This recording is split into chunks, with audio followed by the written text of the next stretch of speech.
ಓಂ ಗುರುಭ್ಯೋ ನಮಃ. ಅರ್ಕಮಹಾಗಣಾಧಿಪತಿಯೇ ನಮಃ. ಆತ್ಮಗುರುವೇ ನಮಃ. ಭದ್ರಕಾಳಿಯೇ ನಮೋ ನಿತ್ಯಂ. ಸರಸ್ವತಿಯೇ ನಮೋ ನಮಃ. ವೇದ ವೇದಾಂಗ ವೇದಾಂತ ವಿದ್ಯಾಸ್ಥಾನೇಭ್ಯೋ ಚ. ಎಲ್ಲ ಜ್ಯೋತಿಷ್ಯ ಅಭಿಮಾನಿಗಳಿಗೆ ಈ ದಿನದ ಪ್ರಣಾಮಗಳು. ಈ ದಿನ ಮಕರ ರಾಶಿಯವರ ದಿನ ಭವಿಷ್ಯವನ್ನು ನೋಡೋಣ. 14/6/2026 ಭಾನುವಾರ, ಚತುರ್ದಶಿ ತಿಥಿ, ಅಮಾವಾಸ್ಯೆ ತಿಥಿ, ರೋಹಿಣಿ ನಕ್ಷತ್ರ, ಧೃತಿಯೋಗ ಮತ್ತು ಶೀಲಯೋಗಗಳ ಸಂಯೋಜನೆ ಉಂಟಾಗಿರೋದ್ರಿಂದ ಈ ದಿನದಲ್ಲಿ ಚತುರ್ದಶಿ ಮತ್ತು ಅಮಾವಾಸ್ಯೆ ತಿಥಿಯ ಗಂಭೀರ ಮನೋಸ್ಥಿತಿ ಪ್ರಭಾವ, ರೋಹಿಣಿ ನಕ್ಷತ್ರದ ಸ್ಥಿರತೆ ಮತ್ತು ಫಲದಾಯಕ ಶಕ್ತಿ, ಜೊತೆಗೆ ಧೃತಿಯೋಗದ ಸಹನಾ ಶಕ್ತಿ ಮತ್ತು ಶೂಲಯೋಗದ ಎಚ್ಚರಿಕೆಯ ಸೂಚನೆ ನಿಮ್ಮ ಉದ್ಯೋಗ, ಹಣಕಾಸು, ಕೆಲಸದ ಒತ್ತಡ, ಕುಟುಂಬ ಮತ್ತು ಆರೋಗ್ಯದ ಮೇಲೆ ಪರಿಣಾಮವನ್ನು ಬೀರುತ್ತದೆ. ಯಾವ ಕೆಲಸದಲ್ಲಿ ನಮಗೆ ಯಶಸ್ಸು ಲಭ್ಯವಾಗ್ತದೆ, ಯಾವ ವಿಚಾರದಲ್ಲಿ ನಾವು ಜಾಗ್ರತೆಯಿಂದ ಇರಬೇಕು ಎನ್ನುವಂಥದ್ದನ್ನು ಸಂಪೂರ್ಣವಾಗಿ ತಿಳಿದುಕೊಳ್ಳೋಣ. ಈ ದಿನದ ಗ್ರಹಶಕ್ತಿಯನ್ನು ನೋಡೋದಾದರೆ, ಮಕರ ರಾಶ್ಯಾಧಿಪತಿ ಶನಿ ಗ್ರಹ ಮತ್ತು ಈ ವಾರಾಧಿಪತಿ ಸೂರ್ಯ ಇರೋದರಿಂದ ನಮಗೆ ಈ ದಿನ ಕೆಲಸದಲ್ಲಿ ಒತ್ತಡ ಮತ್ತು ಜವಾಬ್ದಾರಿ ಹೆಚ್ಚು ಅನುಭವವಾಗಬಹುದು ಅನ್ನುವಂಥದ್ದನ್ನು ತಿಳ್ಕೊಂಡಿರೋಣ. ಈ ದಿನ ಪರಿಶ್ರಮಕ್ಕೆ ಫಲ ಸಿಗೋ ಸಾಧ್ಯತೆ ಹೆಚ್ಚಾಗಿರ್ತದೆ. ಕೆಲಸದಲ್ಲಿ ಗಂಭೀರವಾದಂಥ ಪರಿಸ್ಥಿತಿ ಇರ್ತದೆ. ಲಾಂಗ್ ಟರ್ಮ್ ಯೋಜನೆಗಳಿಗೆ ಈ ದಿನ ಸಹಕಾರಿಯಾಗಿರ್ತದೆ. ಆದರೆ ಅಮಾವಾಸ್ಯೆ ಪ್ರಭಾವದಿಂದ ಮನಸ್ಸಿನಲ್ಲಿ ಒತ್ತಡ ಅನ್ನುವಂಥದ್ದು ಉಂಟಾಗ್ತದೆ. ಶೂಲ ಯೋಗದಿಂದ ಕೆಲಸದಲ್ಲಿ ಅಡೆತಡೆಗಳುಂಟಾಗ್ತದೆ. ಮುಖ್ಯ ಸೂಚನೆ: ತಾಳ್ಮೆ ಮತ್ತು ನಿಯಮಿತ ಕೆಲಸ ಅತಿ ಮುಖ್ಯವಾಗಿರ್ತದೆ. ಚತುರ್ದಶಿ ಮತ್ತು ಅಮಾವಾಸ್ಯೆ ತಿಥಿಯ ಪ್ರಭಾವ ಇರೋದರಿಂದ ಹಳೆಯ ಸಮಸ್ಯೆಗಳು ನಿವಾರಣೆ ಆಗೋ ಸಾಧ್ಯತೆ ಇರ್ತದೆ. ಆತ್ಮ ಪರಿಶೀಲನೆ ಮತ್ತು ನಕಾರಾತ್ಮಕ ಶಕ್ತಿ ಕಡಿಮೆ ಮಾಡಿಕೊಡುವಂಥದ್ದು ಅತಿ ಮುಖ್ಯ. ಕೆಲಸದ ಒತ್ತಡ ಹೆಚ್ಚಾಗಿರ್ತದೆ. ಮನಸ್ಸಿಗೆ ಶಾಂತಿ ಅತ್ಯಗತ್ಯವಾಗಿರ್ತದೆ. ಹಳೆಯ ಸಮಸ್ಯೆಯ ಪರಿಹಾರಕ್ಕೆ ಉತ್ತಮ ಯೋಚನೆ ಬರಬಹುದು ಅನ್ನುವಂಥದ್ದು. ಈ ದಿನ ದೊಡ್ಡ ಹಣಕಾಸು ನಿರ್ಧಾರ ತೆಗೆದುಕೊಳ್ಳುವಂಥದ್ದು ಬೇಡ. ಕೋಪದಲ್ಲಿ ನಿರ್ಧಾರ ತೆಗೆದುಕೊಳ್ಳುವಂಥದ್ದನ್ನು ತಪ್ಪಿಸಿ. ರೋಹಿಣಿ ನಕ್ಷತ್ರದ ಪ್ರಭಾವ ಇರೋದರಿಂದ ಹಣಕಾಸು ಸ್ಥಿರತೆಯಲ್ಲಿರ್ತದೆ. ಸೃಜನಶೀಲ ಯೋಚನೆ ಎನ್ನುವಂಥದ್ದು ಇರ್ತದೆ. ಸಹಕಾರ ಲಭ್ಯವಾಗ್ತದೆ ಎನ್ನುವಂಥದ್ದು. ಆದ್ದರಿಂದ ಈ ದಿನ ನಮ್ಮ ಕಾರ್ಯದಲ್ಲಿ ಸ್ಟೆಬಿಲಿಟಿ ಎನ್ನುವಂಥದ್ದು ಉತ್ತಮವಾಗಿರ್ತದೆ. ಫ್ಯಾಮಿಲಿ ಸಪೋರ್ಟ್ ಸಹ ಸಿಗೋ ಸಾಧ್ಯತೆ ಇದೆ. ಆದರೆ ಅನ್ನೆಸೆಸರಿ ವೆಚ್ಚಗಳನ್ನು ಮಾಡಬಾರ್ದು ಅನ್ನುವಂಥದ್ದನ್ನು ತಿಳ್ಕೊಂಡಿರಿ. ಧೃತಿಯೋಗದ ಪ್ರಭಾವ ಇರೋದರಿಂದ ಸ್ಥಿರತೆ, ಸಹನೆ, ನಿರ್ಧಾರ ತೆಗೆದುಕೊಳ್ಳುವಂಥ ಶಕ್ತಿ ಉತ್ತಮವಾಗಿರ್ತದೆ. ಕೆಲಸದಲ್ಲಿ ಸ್ಟಡಿ ಪ್ರೋಗ್ರೆಸ್ ತುಂಬ ಚೆನ್ನಾಗಿರ್ತದೆ.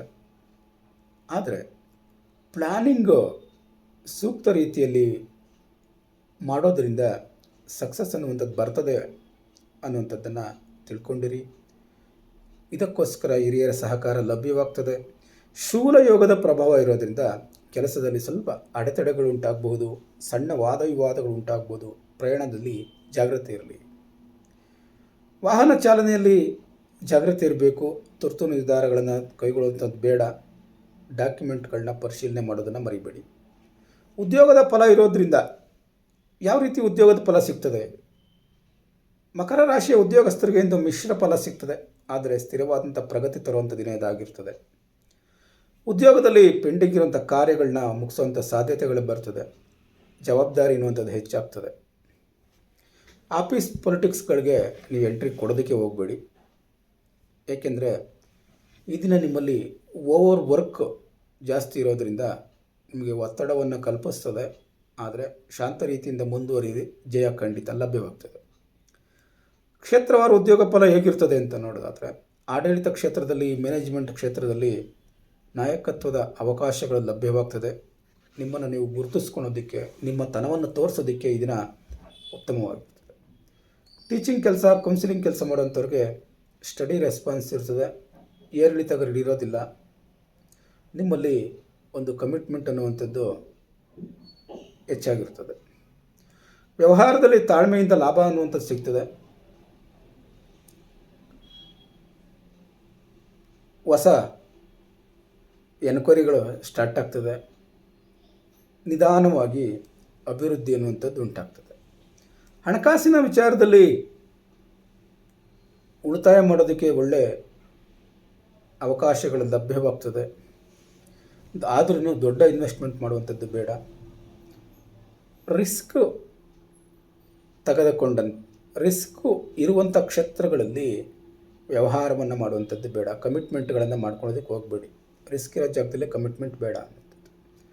ಕುಟುಂಬ ಮತ್ತು ಸಂಬಂಧಗಳನ್ನು ನೋಡೋದಾದರೆ ಹಿರಿಯರ ಸಹಕಾರ ಖಂಡಿತ ಸಿಗ್ತದೆ. ಕುಟುಂಬದಲ್ಲಿ ಬೆಂಬಲ ಅನ್ನುವಂಥದ್ದು ಸಿಗ್ತದೆ. ಆದರೆ ಕೆಲಸದ ಒತ್ತಡವನ್ನು ಮನೆಯಲ್ಲಿ ತೋರಿಸೋದಕ್ಕೆ ಹೋಗಬೇಡಿ. ಮನೆಯಲ್ಲಿ ಶಾಂತಿಯಿಂದ ಇರಿ. ಮನೆ ವಿಚಾರ ಮನೆಯಲ್ಲಿ, ಆಫೀಸ್ ವಿಚಾರ ಆಫೀಸಲ್ಲಿ. ಮಾತಿನಲ್ಲಿ ಕಠಿಣತೆ ಅನ್ನೋದು ಬೇಡ. ಸಮಾಧಾನದಿಂದ ಇರಿ. ಆರೋಗ್ಯದಲ್ಲಿ ಬೆನ್ನು ನೋವು, ದಣಿ ಉಂಟಾಗುವಂಥದ್ದು, ಒತ್ತಡ ಉಂಟಾಗುವಂಥದ್ದು ಇರ್ತದೆ. ವಿಶ್ರಾಂತಿಗೆ ಪ್ರಾಧಾನ್ಯತೆಯನ್ನು ನೀಡಿ.